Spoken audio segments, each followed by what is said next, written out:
happy weekend to all. Welcome to the program that analyzes the week that was and helps position you for the week ahead. I'm Maria Bartiromo. Thanks so much for joining us. A fiery week on Capitol Hill. 2 IRS whistleblowers exposing more corruption surrounding the investigation into the Biden family influence peddling. They exposed $17 million worth of payments to the Bidens for no apparent work, accusing the Department of Justice of interfering with the Hunter Biden investigation. Watch. There were certain investigative steps you were not allowed to take that could have led to President Biden. There are references to the father of the subject, President Biden. Investigators were not allowed to follow up on WhatsApp messages from Hunter Biden's Apple iCloud backup, where he suggested he was sitting next to his father. Our investigation was constantly hamstrung, limited, and marginalized by DOJ officials as well as other U.S. attorneys.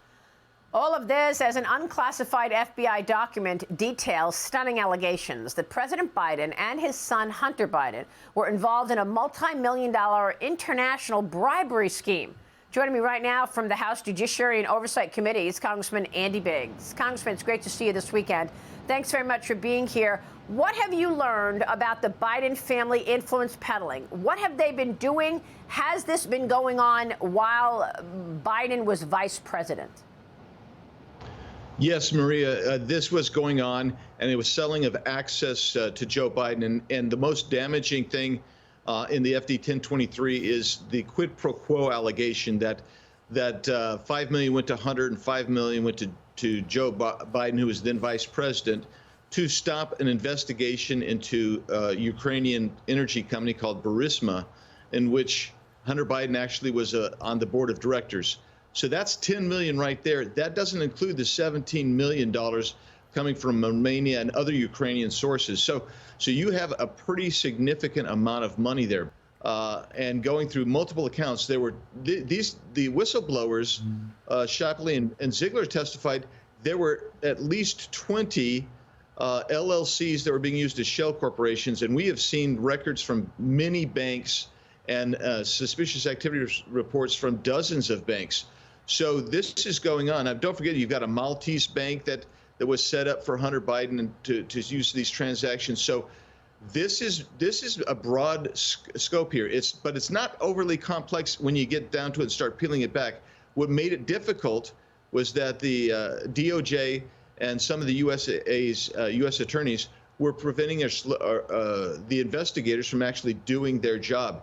At the same time, knowing and referring to the big guy as Dad or Joe Biden. They knew it led right into Joe Biden, and yet they slow-walked it, and maybe that's why they slow-walked it. Yeah, and then we also had evidence there that these whistleblowers were saying they had recommended that there would be felony charges against Hunter Biden, but they were stopped from pursuing that.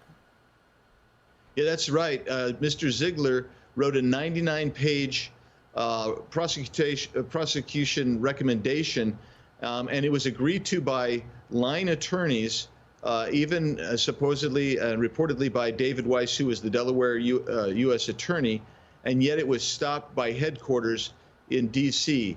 Wow. So, and they also slow-walked it. Maria, they slow-walked it to toll the statute of limitations on several of the biggest felonies were 14 and 15, which is the time that Joe Biden was vice president.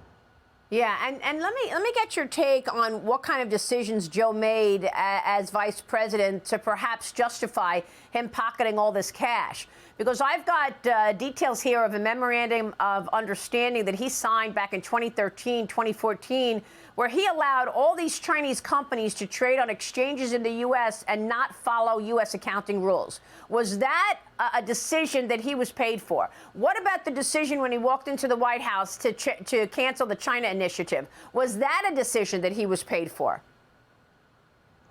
Well, we're continuing to look at that, and we believe that that's probably the case. And right now we have to ask the question: is Joe Biden as president compromised, especially vis-a-vis China and Ukraine? But there are other countries we haven't even brought forward yet. And this is all so dangerous, knowing that China has a plan to overtake the United States as the #1 superpower. Whatever they have on Joe Biden is allowing them to move forward. Then there was a heated hearing on tech censorship and free speech leading to a clash of congressmen Thursday, and presidential candidate RFK Jr. slamming the Democrats for attempting to silence him. Let's watch that. Watch. Just watch the time for all the witnesses. And if you want to cut him off and censor him some more, you're welcome to do it. Oh, that's not my job. I know many of the people who wrote this letter.